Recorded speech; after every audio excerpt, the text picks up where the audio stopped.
আড্ডা গান হাসি নিয়ে আজকে দুর্গাপুজোর একটা ব্লগ বানিয়েছি। হ্যালো এভরিওয়ান, ঘুম থেকে উঠেই টেনে টেনে চোখ তুলে রিক্সা নিয়ে সরাসরি রুমেল বিউটি লঞ্চ থেকে সুন্দর করে সেজে আমি আমাদের শুটিং স্পটে আজকে চলে গেলাম। আজকের শুটিং স্পট ছিল সিলেটের শিববাড়িতে, সবাই চেনেন। আর আমার যে নবমীর প্রোগ্রামটা রাতে 9টা থেকে 1টা পর্যন্ত আমি এখানেই থাকবো। রাতের প্রোগ্রাম, সুন্দর গান শুনতে হলে আপনাদেরকে সিলেটের শিববাড়িতেই আসতে হবে। যাই হোক, আমি সুন্দর একটা শাড়ি পরেছি, তার সাথে সুন্দর সব গয়না, শাড়ি, চুড়ি, টিকলি, চুলের সাজ, মুখের সাজ, ওরে বাবা রে বাবা, এত সাজ সেজেছি বলেই হয়তো বা এত গরম লাগতেছে। কিন্তু শাড়িটা ছিল আমার ছোট বৌদির এবং গয়নাটা অবশ্য আমার নিজেরই কেনা, কিন্তু সাজিয়েছে রুমেল বিউটি লঞ্চ, মানে রুমেল। আমাদের এখানে যে শুটিং স্পটটা ছিল সেখানে আমরা সবাই উপস্থিত ছিলাম, একদম সবাই। আমার এই যে দেবীগণ, আমি ওনাদেরকে দেবীগণই বলি, সবাই মিলে খুবই সাপোর্টিভ ছিল। ওরা খুব সুন্দর, মানে সাপোর্টিভ বলতেই তো বুঝেনি, যে খুব সুন্দর করে প্রত্যেকটা স্টেপ, নাচের স্টেপ হোক।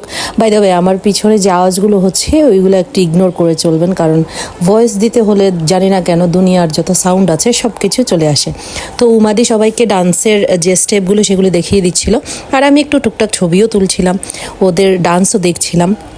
আমাদের এবারের দুর্গাপূজার যে গানটা এত সুন্দর হয়েছে, আপনি না দেখলে বিশ্বাসই করতে পারবেন না যে এত সুন্দর একটা গানের এত সুন্দর একটা ভিডিও আমরা করেছি। যাই হোক, আমাদের এখানে যারা উপস্থিত আছে সবাই হচ্ছে খুব সুন্দর সুন্দর ডান্স করছিল, আর পিছনে আমরা যারা গেয়েছিলাম গানটা সবাই মিলেই খুব আনন্দ করছিলাম। পিচ্চি বাচ্চাটা অনেক নাচ করছিল, এটা হচ্ছে সুদীপ দাদার মেয়ে। তো দাদাও ছিলেন, বৌদিও ছিলেন, বোনেরা ছিল, সবাই মিলে খুব সুন্দরই ছিল। ফাহিম ভিডিও করছিল, লিমন ভাই ডিরেকশন দিচ্ছিল, সাগর ভাইও খুব ভালোভাবে পরিচালনা করছিল সব কিছু। আসলে সব কিছু মিলিয়ে হচ্ছে সবাই যখন একসাথে কাজ করে তখন অনেক বেশি ভালো লাগে। আর আমিও একটু মানে যখনই সুযোগ পাচ্ছি বাচ্চাটাকে নিয়ে না একদম ডান্স শুরু করে দিচ্ছিলাম। যাই হোক, আমাদের এবারের পুজোর যে গানটা, সব প্রতিবার কিন্তু আমরা যে কাজটা করি সেটা আপনারা খুব বেশি ভালোবাসেন, এবারের কাজটাও কিন্তু মিস করা যাবে না। আশা করি আপনাদের অনেক বেশি ভালো লাগবে। আর লাস্ট একটা স্টেপ ছিল যে আমরা ঘট সাজাচ্ছি, এরকম পিচ্চি দুইটা মেয়েকে পাশে নিয়ে আমি শুটিংটা করছিলাম আর কি।